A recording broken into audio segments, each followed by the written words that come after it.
Mula naman sa Kabikulan, kaso ng nawawalang opisyal ng DILG sa Kamsur na lutas na at suspect sa isang kaso ng pagpatay nakakulong na. Ang mga detalye hatid ni Grace Refama Simando ng Radyo ng Bayanaga. Magandang hapon sa iyo, Grace. Magandang hapon, Kirby. Nagwakas na kagabi ang paghahanap sa missing DILG officer ng bayan ng Bumbon, Kamsur. Ang bangkay ng biktimang si Iris Usurman na Pire natagpo ang nakasilid sa compartment ng kotse na nakaparada sa isang hotel. Ilang metro lamang ang distansya dito sa radyo ng Bayanaga. Ang may-ari ng kotse ay mismo ang suspetsadong si Dennis Eric Medina, isa ring DILG officer ng Naga City.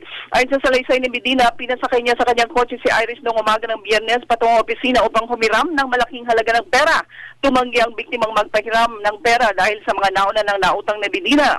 Sinubukan ni Iris na tumakas sa sakyan kaya siya ginapos ng Medina at pinilit na makuha ang PIN numbers ng ATM cards.